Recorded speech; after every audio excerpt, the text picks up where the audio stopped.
Hoy, en el fútbol, a sol y sombra, episodio número 20. Campeones sin corona, Países Bajos. La naranja mecánica, parte número 2. Muy buenas tardes, amigos. Pues bueno, después de un par de episodios especiales por los cumpleaños de Edson do Nascimento, Pelé y Diego Armando Maradona, por fin vamos a terminar esta parte de los Países Bajos del 74, la naranja mecánica. Ahora sí que vamos a ver ya qué ocurrió específicamente en el Mundial de Alemania 74. Antes de entrar en materia, pues simplemente recordar nuestro patrocinador, que es Blooders. En Twitter, @SomosBlooders, quien es la primer plataforma que transforma la experiencia de donar sangre y conecta a personas que necesitan sangre con donantes y hospitales. Como pues lo hemos venido diciendo en los anteriores episodios, pues te invito a que te unas a esta noble causa, ya sea o donando tu propia sangre o bien donando dinero en efectivo, que entiendo que igual tienen esta posibilidad, la cual incluso es deducible de impuestos. Y bien, pues simplemente ya una vez recordado a nuestro patrocinador, pues vamos entrando en materia. Pero como pasaron más de 2 semanas de la primera parte de este episodio, pues simplemente recordar brevemente que en este caso de la naranja mecánica, los Países Bajos u Holanda, ya explicamos por qué es Países Bajos. En el episodio anterior pues vimos un poco los antecedentes. Veíamos que hasta antes de los mediados de los 60 realmente Países Bajos no pintaba mucho en el fútbol. Por ahí había tenido ahí muy pocas participaciones mundialistas.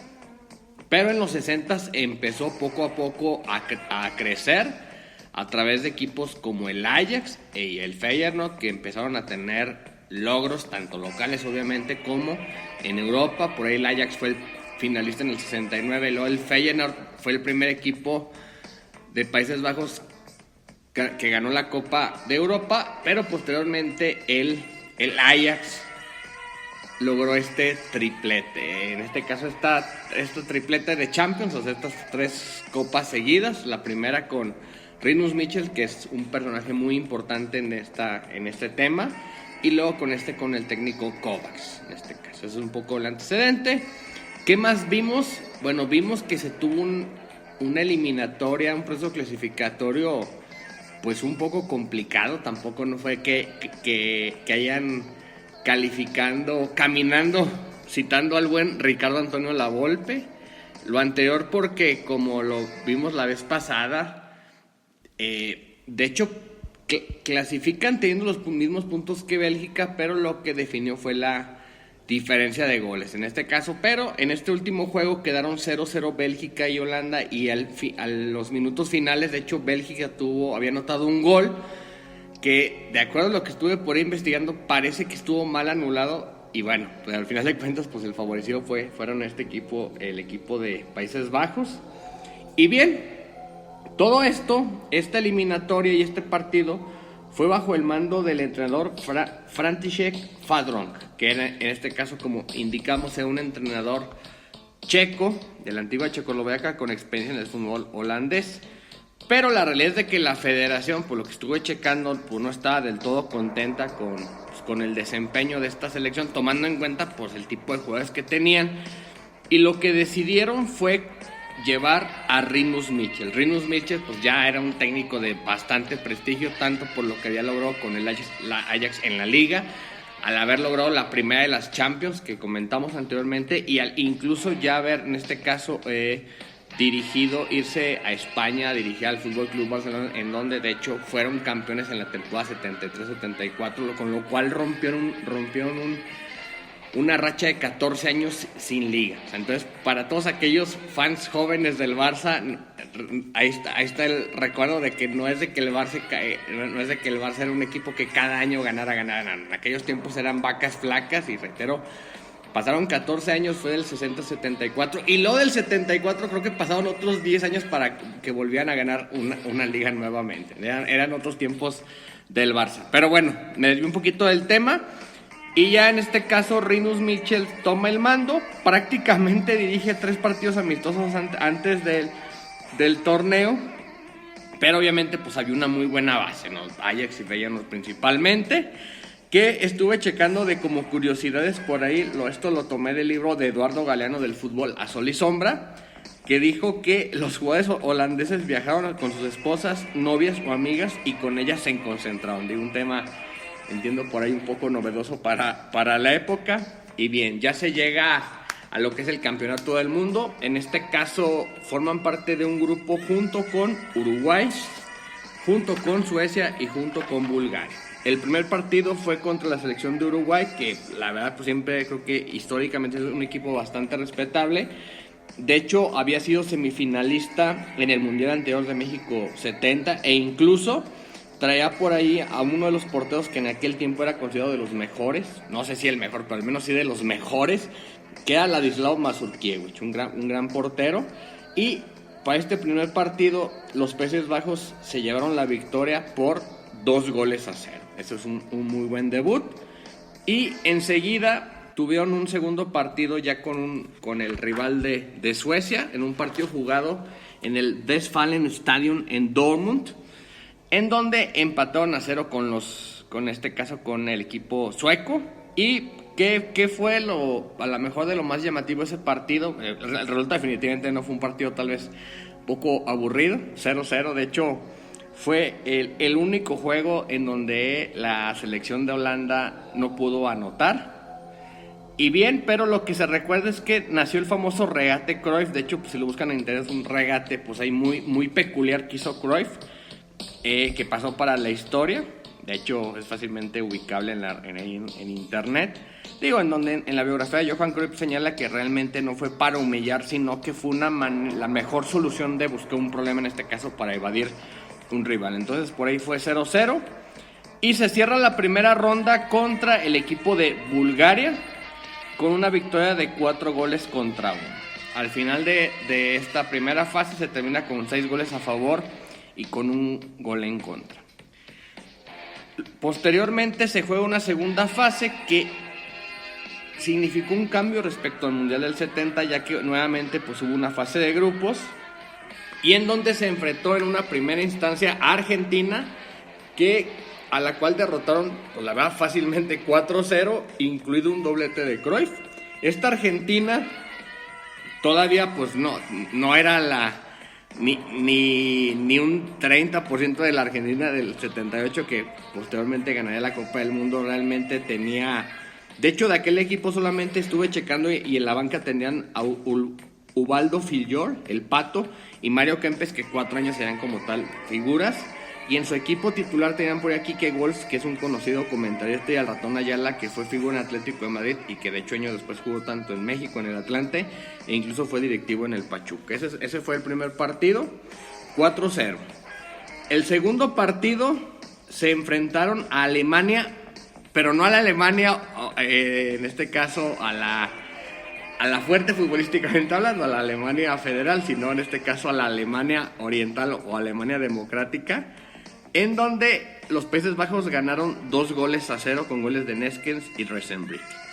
Aquí una curiosidad fue que esta Alemania oriental enfrentó a su vecino incómodo, la Alemania federal, en donde el equipo débil, o sea, en este caso lo que representaba lo que era en este caso el comunismo, derrotó a la parte del capitalismo 1-0 con un gol de Spar Wasser, donde pues obviamente pues fue una total sorpresa, pero curiosamente yo creo que esta derrota le convino más a Alemania Federal, toda vez que evitó a Holanda en esta segunda fase. De hecho, Alemania estuvo en otro grupo donde logró clasificar a la final, pero bueno, es una curiosidad, donde reitero, Alemania Oriental quedó en primer lugar del grupo y en así que en la combinación de las llaves quedó ubicada con Países Bajos, quien lo derrotó 2-0.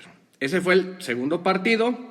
Y el tercero, que fue considerado como una especie medio de semifinal, porque ahora sí que esencialmente quien ganara pues iba a clasificar a la final, era el juego de Holanda contra Brasil, que esta Brasil es importante señalar que era la Brasil post-Pelé. o sea, era un equipo obviamente pues de respeto, competitivo, pero la verdad es que no era lo mismo, era una Brasil en transición, seguía siendo dirigida por Mario Lobo Zagallo, pero tenía jugadores nuevos, apoyados de ciertos jugadores ya con experiencia como Jairzinho y Ribeliño, y en este caso Países Bajos ganó 2-0 en este sentido. De hecho, ahí también marcó un gol Johan Cruyff, que a la postre pues sería su último gol en una Copa del Mundo, ya que desafortunadamente pues ya no participó en otra competición. Desde la óptica de Cruyff, yo creo que fue como el clímax de la selección, en ese sentido, por lo que representó el partido, por la manera que jugaron y todo. Y bien, ahorita que estamos hablando de Cruyff, me gustaría hacer, antes de llegar a lo que fue la final, una pequeña pausa, en donde tomé unos extractos de su libro, de la biografía, en donde contó una curiosidad, obviamente es una curiosidad que creo que es del todos conocida, pero no está de más platicarla, que en este caso Cruyff, él, si se fijan en las fotos del Mundial del 74, tiene su playera naranja de Holanda, pero a diferencia de sus demás compañeros que tienen las 3 líneas, él únicamente tiene 2, porque él tenía un patrocinio con Puma y no podía llevar otro patrocinio, mientras que la federación había firmado con Adidas, pero como que ahí en aquel tiempo eran los pininos de esos temas de patrocinios. Y entonces, pues, ¿qué sucedió?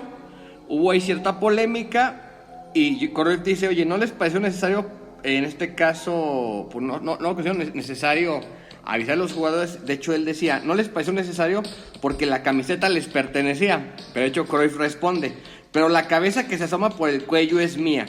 Aquí en este caso se tomó una decisión salomónica, una decisión neutra, que fue que se quitó una de las rayas a la playera de Cruyff. Un dato por ahí curioso, reitero, en aquellos tiempos pues estaban los patrocinios apenas por ahí en pañales y entiendo que eran pues parte de las cosas que poco a poco se iban a ir arreglando en cómo se iban a manejar estos acuerdos. Y bien, ya con esta pequeña anécdota de Cruyff, llegamos al partido final, que fue jugado en el Estadio Olímpico de Múnich, un estadio, la verdad, bastante bonito, muy moderno, en aquella época, y creo que hoy en día todavía, pues la verdad, bastante, pues bonito, yo creo, sigue metiendo, no tan moderno, pero era un estadio por ahí novedoso. Y bien, el partido al minuto 2 ya estaba 1-0 a favor de Holanda, por medio de un penalti de Johan Neeskens, en donde que vino precedido de 16 pases del equipo holandés sin que los alemanes hubieran tocado el balón, entonces ya iban por ahí perdiendo. En este caso, nuevamente me refiero a Johan Cruyff, que dijo, después del 2-0 todo el mundo estaba tan relajado y satisfecho que parecía que aquel partido no importaba. Aquí se refería al partido contra Brasil, es decir, siento que ahí fue como que lo máximo. Y en este juego al menos contra Alemania, pues parece que ya estaban un poco distraídos porque en el minuto 25 Paul Breitner les empató a través del penal. De hecho, este jugador metería un gol en el 74 y luego en el 82. Son pocos los jugadores que han metido 2 goles en finales de Copa del Mundo. De hecho, ahorita ubico rápidamente por ahí a Pelé. Y en el minuto 43 le dieron la vuelta con un gol de Karl Müller, el cual fue su gol número 14 y en ese momento pues fue considerado el máximo goleador de las Copas del Mundo, hasta que posteriormente llegó por ahí Ronaldo y luego Miroslav Klose. Y en este sentido pues definitivamente pues fue la sorpresa. Alemania repetía la historia del 54 con Hungría, donde también pues no eran del todo favoritos, sobre todo Alemania, que venía de un camino no tan convincente en su Copa, incluida una derrota con su vecino incómodo, pero pues al final de cuentas lograron el ser campeones y por lo tanto pues ser un campeón sin corona este equipo de Países Bajos. Al final, ya para prácticamente terminar, un par de frases de Cruyff que dice, sabes que eres el mejor del mundo, pero no has ganado el trofeo. Y otro tema que también indica Cruyff, Johan, es lo superé rápidamente, en realidad tampoco fue para tanto. Esa fue su manera de ver. En ese sentido, yo creo que su percepción fue que al final de cuentas, para la gente, pues quien mejor jugó el fútbol en ese torneo pues fue definitivamente lo que es la selección de Países Bajos, y la cual posteriormente también fue subcampeona en el 78, pero ya hubo ciertos cambios, no fue la misma naranja mecánica de este tiempo. Prácticamente con esto estamos concluyendo este episodio. Les agradezco mucho pues su atención. Que tengan una excelente semana y es todo, amigos.